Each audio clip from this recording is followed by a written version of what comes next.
I'm Erin Hintz. I would like to say thank you as well. It's great to be here. Some familiar faces that I haven't seen in a long time, as well as many new folks that I've had a chance to meet already. So it's a great opportunity.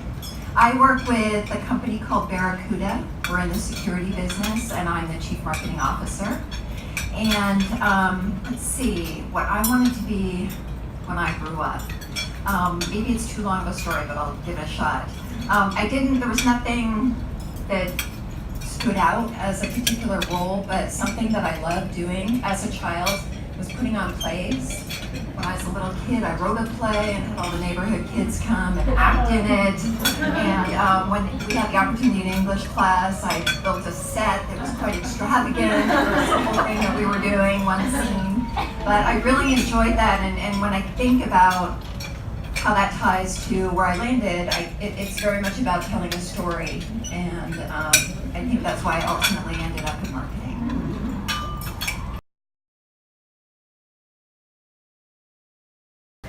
I chose the ever so simple Post-it note. How many people have been part of a brainstorm where you capture your ideas on Post-its? Pretty much everyone in the room. So what I was reminded of when I was thinking about this exercise is the opportunity that I had to participate at the design school at Stanford. And the Post-it notes are a really big part of the program. And because it's about ideation and people putting their ideas on a Post-it note, which, by the way, you have to keep it simple when you only have this much space as well. Sometimes they only give you the little ones, depending on who they're dealing with. And so you have to capture your thought in a very succinct way. And then it's the idea of all of the thoughts and perspectives and Post-its that people put on the wall. You organize them, you group them into different common ideas, and distill it down to one idea or one answer or one pursuit. And it's going from the complex of all the ideas and everything in the room down to that one. And so I thought that captured the notion of simplicity really well. And then on a personal note, just the utility of these little things, everything from reminding yourself of something to putting a note in my daughter's lunchbox to give her a happy moment. So.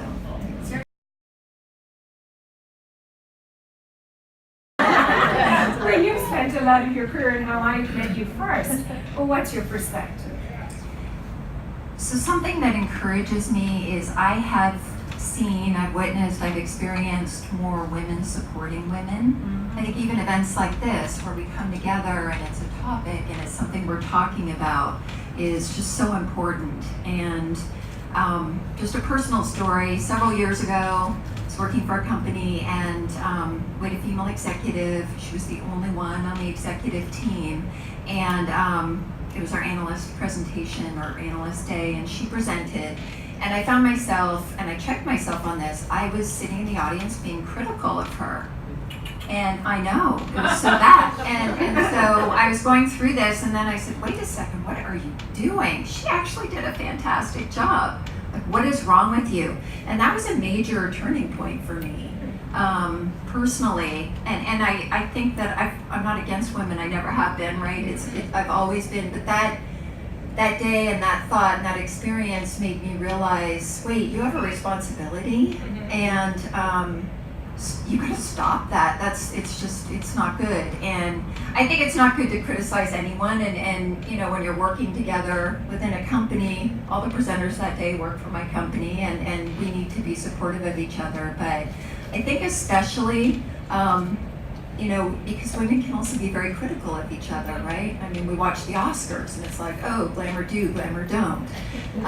We're judging, and we judge a lot, and I think we need to check ourselves on that and be very supportive of each other. What is it that Madeleine Albright says? There's a special place in hell for women who don't support other women. Certainly we can all take some inspiration from that. So thank you for sharing your perspective on the status of where we are in terms of balance for better.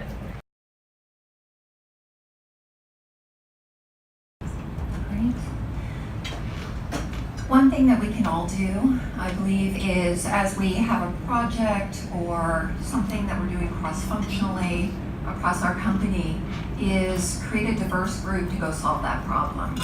And I see it every day when we get those different perspectives together. Male, female, so it's gender, it's where people come from, it's the experiences they've had through their work, it's the function that they operate in. The more cross-functional the team, the better the outcome. And that's just a fact. And so I think that that's something that we can all think about. And the other thing is a group of friends, we were talking about interviewing, and it was in the context of men and women and how we go about doing things. And this really struck a personal note for me.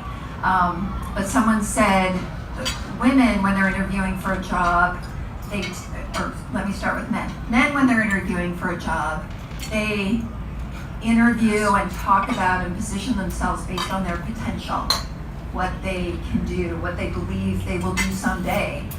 And women, when they're interviewing, position and talk about themselves in terms of what they've done in the past, their track record, the facts.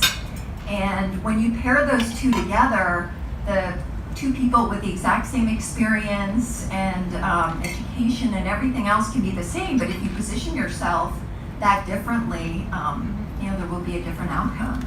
And so I think being mindful of that really struck a personal note. I related to that idea.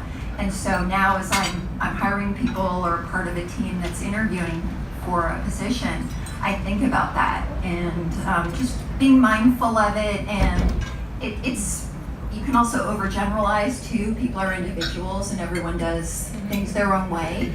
But just keeping that in mind, that maybe you ask a different question or probe a little differently